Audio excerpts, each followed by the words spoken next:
Yo,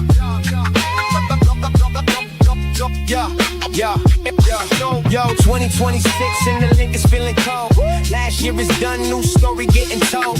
Jalen under fire, say his vision's getting tight. They say he's uncoachable, can't get right. AJ in New England, now that deal is done. Lemons got the green light, pick that number one. Benny in the coordinator, put your fears to rest. Patello playing checkers, why this dude is playing chess. AJ finally traded and the hype train's broke.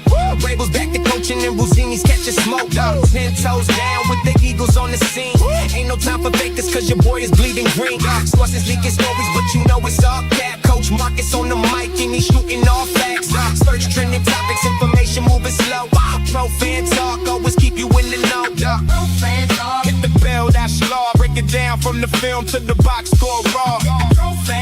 With the real ones bar. From the birds to the league, we gon' cover it all. Hit the bell, that's law. Break it down from the film to the box score raw.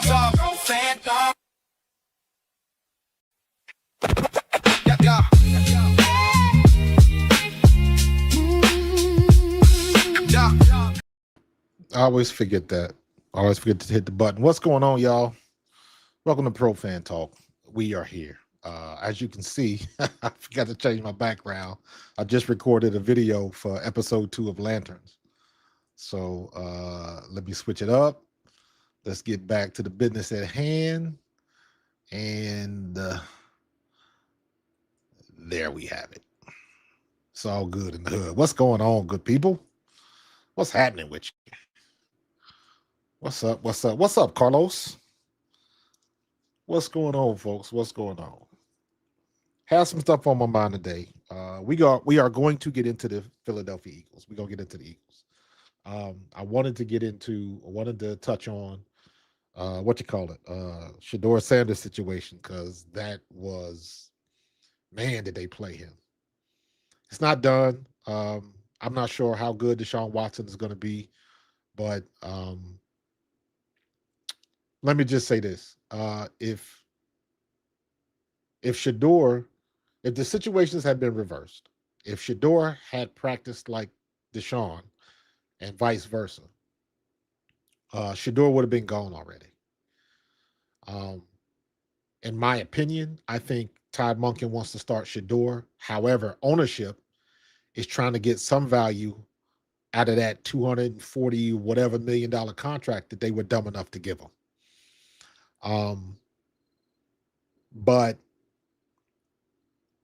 in my opinion, if Dylan Gabriel had played as well as Shedeur did, Dylan Gabriel would be starting this year. If anybody else had come in and did what Shedeur had done in those circumstances, take the names and all of the other stuff out of the picture, and if you just went stat for stat, if any rookie quarterback would have came in and did what Shedeur did, take the name off the back of the jersey, and that was a 3rd round draft pick or whatever, he would have had the green light. And they'd have been like, okay, let's see what we got. And then let's give him a whole year. Now you got you got rid of some scattered pieces. You got some good offensive linemen, and you can do some work. And you got somebody starting from day one. They would give him that opportunity and give him that leash. And in my opinion, Shedeur deserves that leash, because I've seen a lot of number 1 picks, high draft picks, top draft picks, top 10, first round quarterback draft picks that were trash, garbage, horrible. And everybody knew it. Everybody knew it.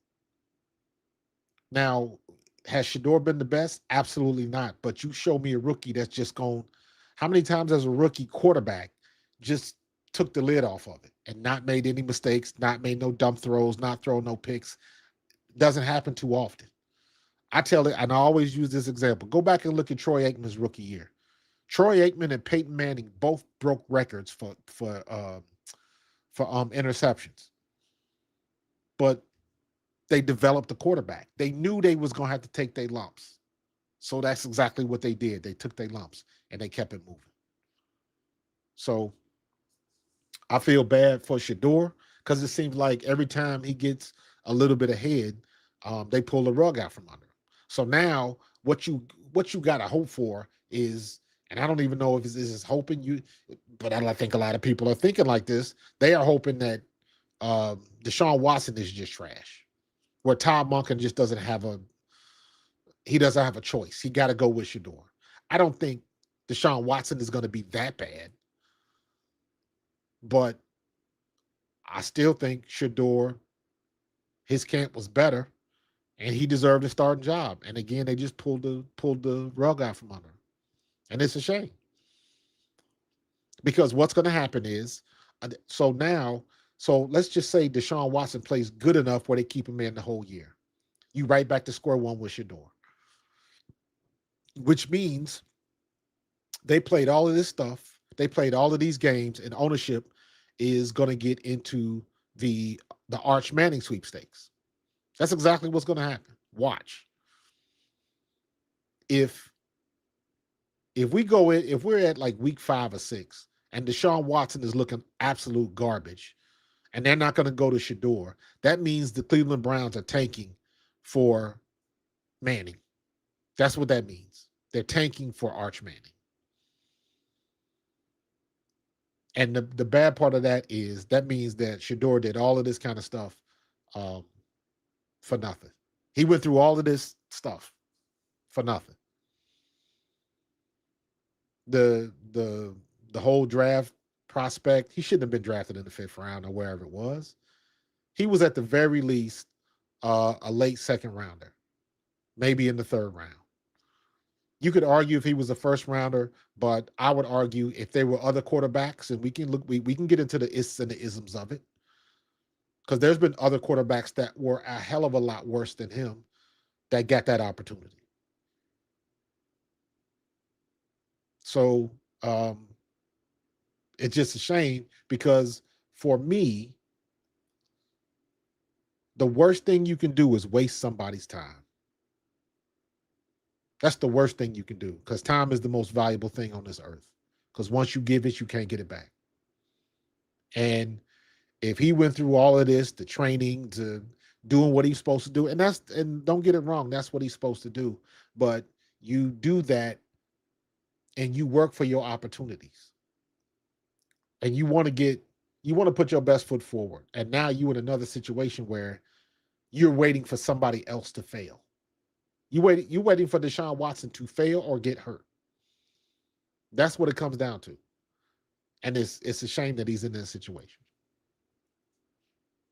Deshaun Watson was a nasty quarterback when he was first out of college down in Houston. But ever since them allegations and he got hemmed up doing whatever it was he was doing, he ain't never been the same. His mentals have not been right since. And they know that. And I still don't understand why they was willing to pay him all of that money. That was stupid. So right now, Shedeur is a victim of some dumbass GM decisions. And he's paying for it. And it's a shame. Because I believe he's good enough to play. You can't tell me he ain't. Shedeur ain't better than Bryce Young. We could name Shedeur ain't as good, if not better, than Spencer Rattler down in New Orleans. Coaching matters now. And I'm sure you could name some other people that's getting these opportunities in other places. So it's a shame to see it. I believe he's going to come out the better end for it. But I'm very sensitive to that because I know what happened to me in situations like that. And the worst thing you can do is when you busting your ass and you doing your best, and then you in the best shape of your life, and you had the best camp, and clearly you had the best camp, and then they do you wrong. And then the mental of it is you've done all of this work. You done got to this point, and somebody just basically just disrespected, acted like you weren't even there. So I'm very sensitive to that situation. When you put in the work, you put in a good effort, and you put on a good performance, and it still ain't enough when it should be. And now you're dealing with politics, and now you're dealing with favoritism. and you dealing with all the things like that, the stuff that they supposed to say that talent should surpass all of that, and it doesn't. It really doesn't. So I feel bad for my Cleveland Browns. I'm an Ohio boy. Yes, I'm from Cincinnati, so who they for my Bengals. Um, but I grew up liking all. I was a kid, so I liked all the teams in Ohio. I liked Kenny Anderson and Chris Collinsworth and Ickey Woods with the Bengals. But I also had a Brian Sight poster on my wall when I was a kid. And I don't want to see the Browns always be the laughing stock. I don't want to see that. And then, in my opinion, with what they trying to do and what they trying to build with a new complex and a new stadium and all of that kind of stuff, you had the dude. You had the dude that you wanted to grow with. You had the dude that was going to put you number one in sales and merch. And because he was so polarizing, you was going to get that traffic. So now your social medias is making money. The Cleveland News and the Cleveland Sports Radio was making money because all the traffic is coming towards Cleveland because they want to see Shedeur. You either want to see Shedeur make it or you want to see Shedeur fail. But you're all coming, and Cleveland may have just thrown that out the window. May have just thrown it out, and that's not the most important thing. The most important thing is winning, obviously. But in my opinion, you would probably have a better opportunity to do that with Shedeur than you would with Deshaun Watson. So we'll see how that works out. But I'll be watching one way or the other. I'll be watching. But they just want to, and I say that because then again, conversely, I'm looking at what's going on here with Howie Roseman, and another one of them days where I'm just so happy that we got Howie Roseman and don't nobody else have him. I'm so glad that Howie Roseman was so Philly. He was so Philly that he decided to stay during that Chip Kelly bullshit. When he knew they did him wrong. But he was loyal to the team, not to the coach. He was loyal to Jeffrey Lurie, not to the coach. And it's worked out to our benefit. 2 rings and 3 opportunities later. 2 rings and 3 Super Bowls later. So I look at that stuff, and you ask yourself why.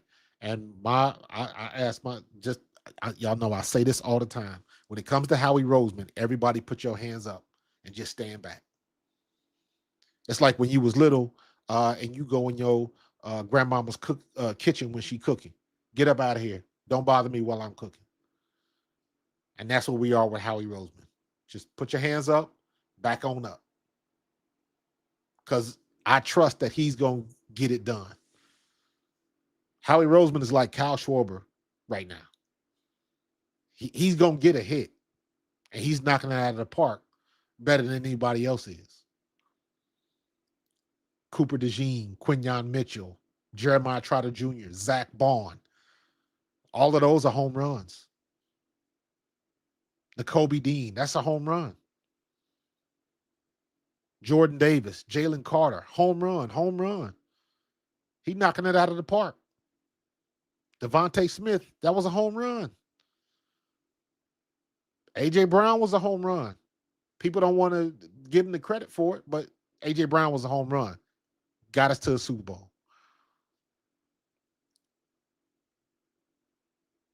You see what it could be. What's the dude that just got busted for the in the crack house with the prostitutes? What? It's so crazy. And you see how easy it is. And here's a funny thing. I want them to keep that same energy. And ain't it funny that we talking all of this hoopla going on about Deshaun Watson, and you get an owner. You get an owner that gets caught in a worse situation. Let's see if they keep that same energy. Let's see if they keep that same energy. And they're going to rake that dude over the coals. But guess what? Robert Kraft, he got caught with what? And they give him a slap on the wrist. Keep that same energy. But you know they ain't gonna do that because we talking about the is and the isms. Now you talking specifically about favoritism and really who got the most money. NFL ain't gonna mess up that money up there with New England. They're not gonna mess up that money. They're not gonna try to disrupt that fan base. They don't. NFL is about making that money. Don't get it twisted. Do not get it twisted. They try to make money. So I just thought that was interesting. All of a sudden, we popped up and we got some guy in a mobile home with prostitutes and drugs. Let's see how far they go with that. Let's see if they rake them through the coals or they give them the Mike Vrabel treatment. And isn't it funny how you ain't heard nothing from Mike Vrabel? And you know why? Because didn't they just announce a deal where the NFL and the Athletic are going to be working together? And didn't Diana Rossini work for the Athletic? So the NFL are trying to put the kibosh on whatever investigation exists or whatever information that they found. They don't want to mess up that apple cart. They're not trying to mess up the money at all. You should have known by that. You should have known by now. If they didn't do anything with Daniel Snyder, with all of the stuff that they found with Daniel Snyder, and they just swept it under the rug. The NFL hired a separate investigator to figure out what was going on with that. Daniel Snyder and what's the other coach? Chucky. All of his name that's why he ended up getting fired. But all of that stuff was Daniel Snyder. All of the stuff what he doing, the NFL hired their own investigator. She worked for what, 6 weeks, 7 weeks getting this information together. And when she gave the NFL the report, they didn't even do nothing with it. They basically threw it away. So she got paid all that money for all that work she did, and they basically just did nothing with it. They was like, okay, thank you. We good. Just to say they did it. They didn't do nothing with it. Yes, they made him sell the team and all that kind of stuff, but it was obviously a little bit deeper than that. So, it is what it is. It is what it is.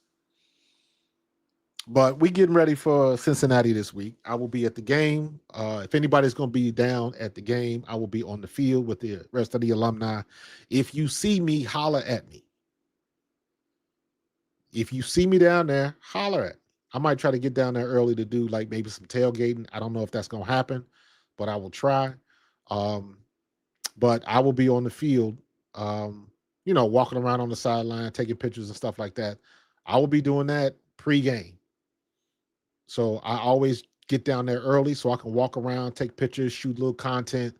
I make a work day out of it. Even the guys, the guys I used to play with and all the other alumni, they always know me. Every time they see me, they know I got my phone. They know I'm working. So, I'm going to get it in. So, again, if you are going down to the game and you see me down there, holler at me. Just like, yo, Coach Marcus, come holler at me. I'll take a picture with you and all that kind of stuff. Bring some of the boys over there so you can get autographs, all that type of stuff. So if you get a chance to get down there and you see me, holler at your boy. But we had I don't know if y'all saw my drone video for the day. After the reactions to the second preseason game. Pretty damn good, weren't they? Pretty damn good. And everybody was, again, jumping off the damn rails because that first game just it wasn't good. It didn't look good. We wasn't ready. Defense was, we didn't perform well in that first game. But that's just, that goes to show. And y'all saw it for yourself. Joint practices matter. Ones against ones, 11 on 11, that matters. It's not the same when you're going up against your own team because you're not trying to obliterate your own team. You're not trying to hurt your own team. But when you go against somebody else, man, all bets are off. That's why you think it was so many fights. Why you think what happened in Dallas happened? When you going up against somebody else, I don't know if everybody saw that. I don't know if you saw my video with the fight that happened in Dallas between Dallas and the Saints. Both teams got fined $500K for fighting. When you go up against other people, man, that's when you figure out what you got. That's when you figure out what you got. Thank you, Linda. Appreciate you for the 99-cent super sticker. That's what you want to see. The 7-on-7 stuff, that just lets you know how good can you shake a linebacker. That's what that comes down to. One-on-ones, I know Devontae Smith can catch. I know Dontavian Wicks can catch. But to me, a lot of the one-on-one stuff is a little bit unrealistic. Are you coming in motion? Are you there's still a lot of things that can happen as opposed to just going off. You don't know, is there a safety coming over the top to help? There's a lot of things that can happen.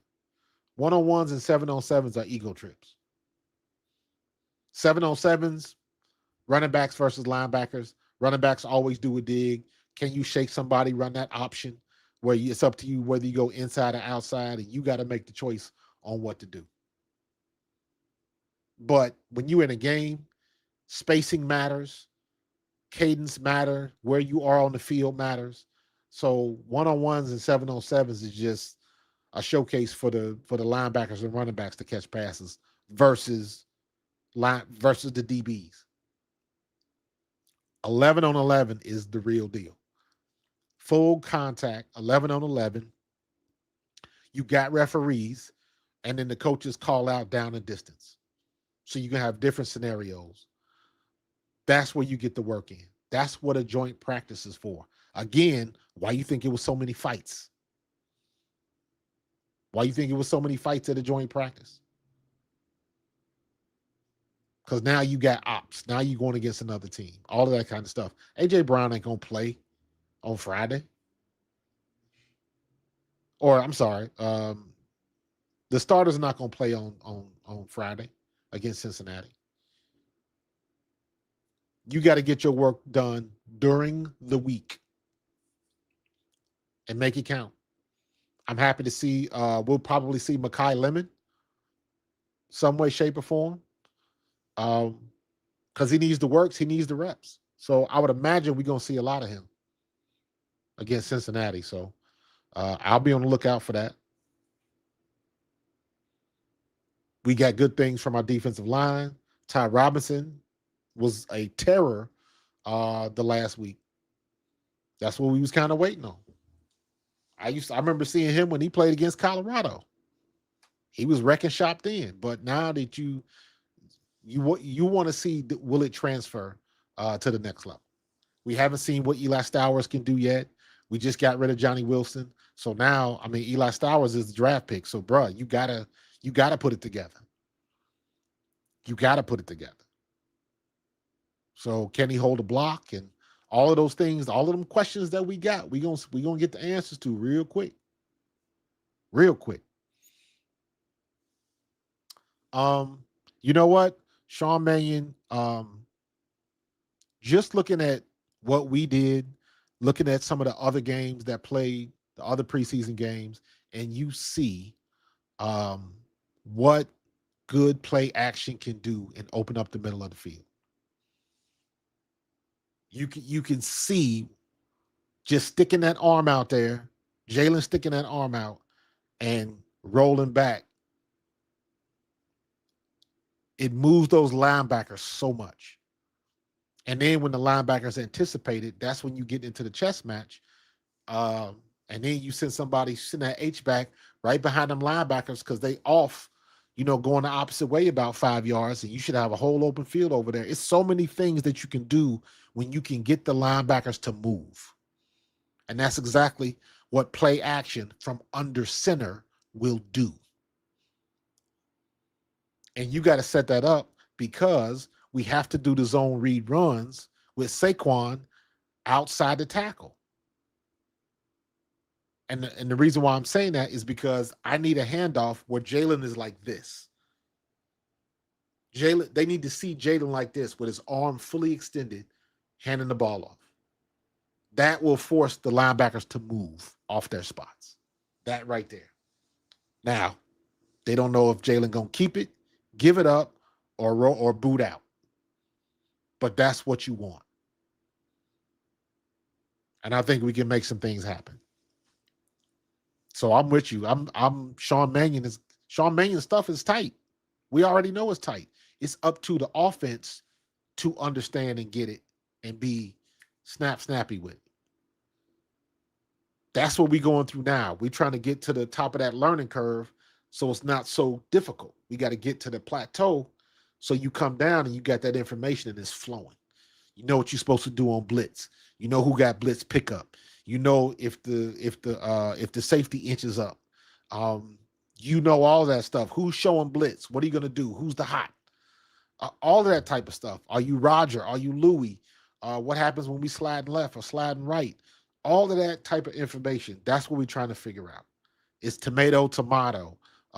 Before we used to call it this. Now we call it that. You got to remember those little things. That's the kind of stuff that you got to drill in day after day after day after day after day. That's why they do it. So when you get on the field, you ain't thinking about nothing. You just know the way it's supposed to go, where it's supposed to be. Here come that safety coming up. I know what I'm supposed to do. Wait a minute. That outside in-man on the line of scrimmage is a little bit too wide. Is he going to drop back in coverage? Well, now I remember what we watched in film. And if this happens and that happens, then he's going to drop back. But if this guy comes up, he's going to get tight. You read all them little cues when you're watching film. And everything starts to flow. And you know and recognize what's going on before the snap of the ball. Whatever team can figure that out the quickest and execute that the best is going to win a lot of games in the regular season. That's what we want to do. That's what Sean Mannion's got to do. Our defense is going to be tight. My prediction is Jeremiah Trotter Jr. is going to be starting by the end of the year.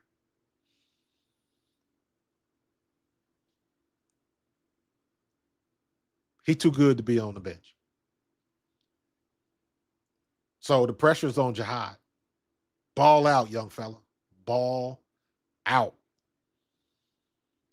Because both of them, Trot Jr., Smile Munden, both of them balling. We got our defense. Our defense is ready. Espinosa,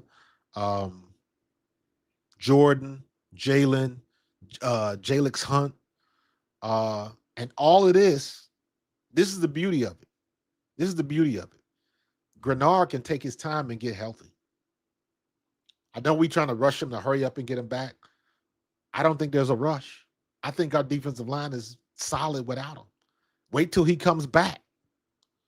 Bruh, do what you got to do. Go ahead and get yourself together. I don't think there's going to be an emergency if you're not on the field right now. Go ahead and get yourself right so when you come back, you can come back with a vengeance and makes our defense that much stronger.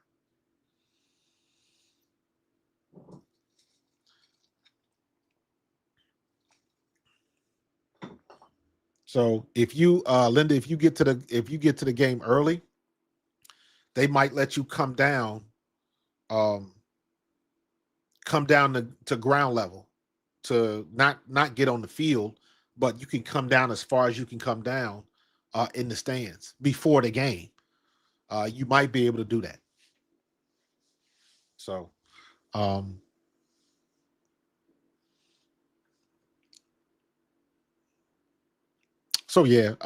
play action gonna be fire. Plain and simple. It's gonna be fire. And it's gonna be fire because we are going to use it. Tired of everybody else using it on us. So we'll be good to go. I'm excited. Plus, I get to see my hometown, man. I bleed green, but I was born in the jungle. That's what I say. Found out my frat brother's coming up. Diallo Burks, he was a receiver with the Eagles in 97, like 97 through 99, I think. I had a date wrong, but Yeah, we played together at Eastern Kentucky. He's one of my fraternity brothers. Um, he had called me and said he's coming up, so it'd be good to connect with him. And yeah, I'm looking forward to it. Gonna have some fun. I'm trying to debate if I'm gonna play golf that morning. We're supposed to have a golf outing the day of the game, like 9 holes at Ramblewood. That might be too much. I don't know. But I don't know. I love swinging clubs though. So we'll see. We'll see. Um, so yeah, that's about it. We're short one tonight. I'm ready to go. I keep hearing about camp, and let me be honest with you. After that joint practice with the Patriots, I really don't care about camp no more.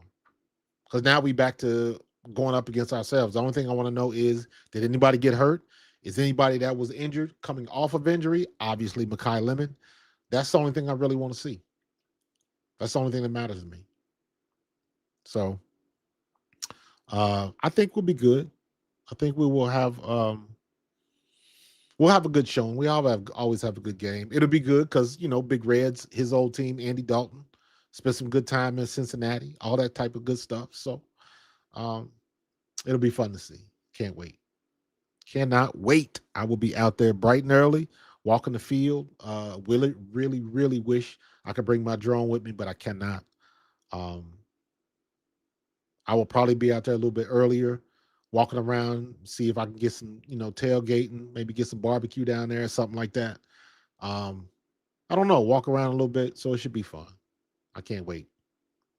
Cannot wait. So, but yeah, I'm gonna land this plane. That's about it. Keeping it short, sweet, to the point tonight. If you are interested, go to my gaming channel. It's called Coach Marcus Games. All one word, Coach Marcus Games. That's my third YouTube channel. I'm just putting up nerd stuff, and Lanterns, that show has got me. So I rewatched the show, put some notes together, and did my reactions to the show. And that's a lot of fun. So I like it. So, but in any case, I'm about to get up out of here. Give me something to eat.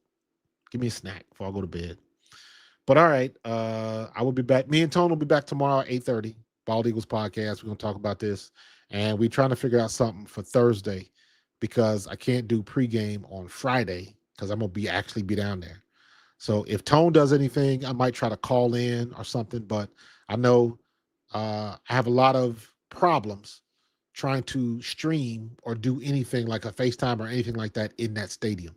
I might be able to do something before the game, but during the game and when stuff is going on, it is very, very difficult. It's just way too many people, way too many cell phones, all of that type of stuff. So don't know how that's going to work out, but I might try. We'll see.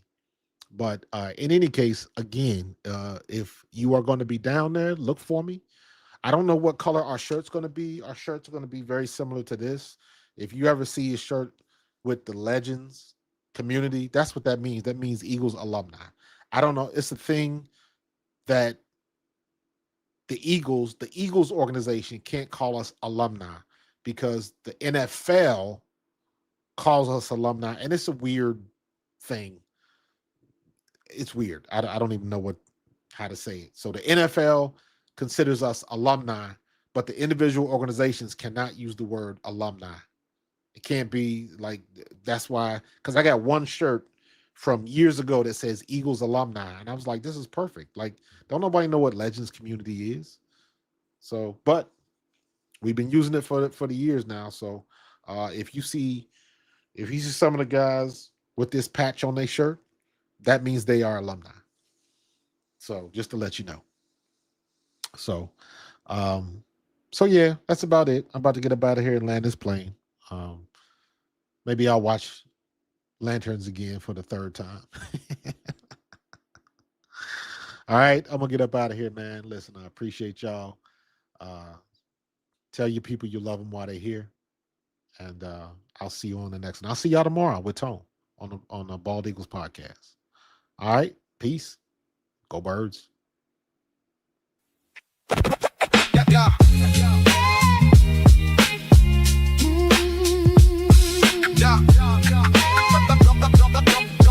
Yeah. Yeah. Yo, 2026 and the link is feeling cold. Last year is done, new story getting told.